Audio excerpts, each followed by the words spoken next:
को सिकोड़ने वाली सरकार मुर्दाबाद मुर्दाबाद मुर्दाबाद। ओ बेशर्मो शर्म करो, शर्म करो, शर्म करो, ओ बेशर्मो शर्म करो, शर्म करो, शर्म करो। इंकलाब जिंदाबाद। नहीं चलेगा, नहीं चलेगा। शिक्षा को बेचने वाली सरकार मुर्दाबाद मुर्दाबाद मुर्दाबाद। शिक्षा को बेचने वाली सरकार मुर्दाबाद मुर्दाबाद मुर्दाबाद। विभाग को सिकोड़ने वाली सरकार मुर्दाबाद मुर्दाबाद मुर्दाबाद। ओ बेशर्मो शर्म करो, शर्म करो, शर्म करो, ओ बेशर्मो शर्म करो, शर्म करो, शर्म करो। इंकलाब जिंदाबाद जिंदाबाद जिंदाबाद। हरियाणा। रोल। नमस्कार, मैं हूँ दीपिका सक्सेना और मैं इस वक्त सेक्टर 12 लघु सचिवालय के सामने मौजूद हूँ, जहाँ पर हरियाणा विद्यालय अध्यापक संघ के कुछ अध्यापक हैं जो मेरे साथ मौजूद हैं। आइए जानते हैं कि इनसे इनकी क्या मांग है और ये यहाँ आज क्यों एकत्रित हुए हैं। जी, आपका शुभ नाम? मैं डिस्ट्रिक्ट प्रेसिडेंट हरियाणा विद्यालय अध्यापक संघ से भीम सिंह, संबंधित सरकर्मचारी संघ। आज हम ट्रांसफ़र ड्राइव को लेकर के यहाँ पर कुछ खामियों को लेकर के हम डीसी साहब को ज्ञापन देने के लिए आए।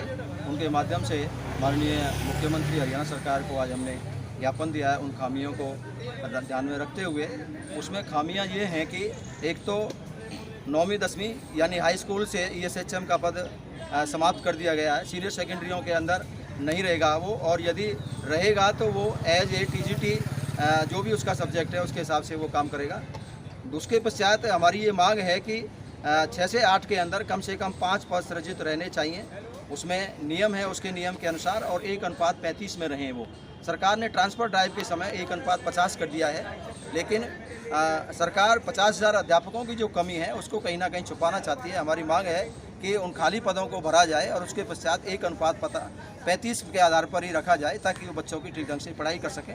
मैं ये देखती हूँ कि सरकारी जो टीचर होते हैं उनकी ड्यूटी कभी जनगणना में लगा दी जाती है, कभी पल्स पोलिंग में लगा दी जाती है। निश्चित रूप से उसका शिक्षा प्रभावित होती है। निश्चित उसके बारे में भी हमारा लगातार विरोध रहा है, और यहाँ तक कि डायरेक्टरेट से उसका ये लेटर आ गया कि गैर शैक्षणिक कार्यों में अध्यापक की ड्यूटी नहीं लगाई जाएगी। जितने भी आज तक शिक्षा आयोग आए हैं उन्होंने इस चीज़ का विरोध किया है कि टीचर की गैर शैक्षणिक कार्यों के अंदर ड्यूटी नहीं रहनी चाहिए। लेकिन नई शिक्षा पॉलिसी जो है उसमें भी यही दे रखा है। लेकिन उसके पश्चात भी ये, यदि मैं उदाहरण के रूप में कहूँ तो जिस स्कूल के अंदर 9 अध्यापक हैं उनमें से 7 या 8 की BLO में ड्यूटी लगा रखी है, और वो ड्यूटी 31 तारीख तक चलेगी, तो हम स्कूलों को किस प्रकार से चला पाएंगे। तो उसका भी हमारा विरोध है। PPP के अंदर इन्होंने ड्यूटी लगा रखी है। FLN के अंदर ट्रेनिंग में टीचर की ड्यूटी लगाई जाती है, और ऐसे समय में लगाई जाती है जब पढ़ाई का पीक होता है। तो हमारा उस चीज़ का भी विरोध है। गैर शैक्षणिक कार्यों के लिए भी यह ठीक है कि जो FLN की ट्रेनिंग है वो टीचर के अपने कौशल के विकास के लिए है, तो उसको भी फरवरी में दिसंबर के पश्चात नहीं लगाया जाए, ये हमारी मांग है। जैसा कि मैंने सुना, अभी आपने थोड़ी देर पहले बताया कि साइंस के टीचर की जो है वैकेंसी खत्म कर दी गई है मिडिल स्कूलों से, तो आप ये मुझे बता पाएंगे किस कारणवश ऐसा हुआ है और कहाँ तक आप इसका विरोध करते हैं? ये तो सरकार से ये प्रश्न करना चाहिए, क्योंकि आज वैज्ञानिक दौर में जहां हम माननीय प्रधानमंत्री जी बार बार विश्व गुरु बनने की बात करते हैं, हमें भी उन पर ऐसी भाषाओं पर गर्व होता है। लेकिन यथार्थ पर यदि हम खड़े होकर देखते हैं तो जब कक्ष के अंदर अध्यापक नहीं रहेगा तो वो हमारे जो उद्देश्य हैं, हमारे जो हमारी इच्छा है, हम किस प्रकार से बन पाएंगे। और उसमें साइंस और मैथ के अध्यापक की एक अहम भूमिका इस वैज्ञानिक युग के अंदर है। तो उनको पदों को समाप्त न करके उनको 6 से 8 के अंदर कंपल्सरी रूप में उनको रखा जाए, और उसके पश्चात 9वीं 10वीं में भी उनका पद यदि बनता है तो वहाँ पर भी रखा जाए। साथ साथ ESHM का पद जो है समाप्त नहीं किया जाए। कैप्ट पद हैं, उनमें प्रिंसिपल का पद भी कैप्ट कर रखा है। बिना प्रिंसिपल के स्कूल कैसे चल पाएंगे, ये भी देखने का विषय है, क्योंकि पूरी मैनेजमेंट को संभालने का कार्य एक मुख्य अध्यापक का होता है, प्रिंसिपल का। मैं ये जानना चाहूँगी, आपने कितनी सूत्रीय मांग रखी है, कितनी मांगों को रखा है गवर्नमेंट के समय?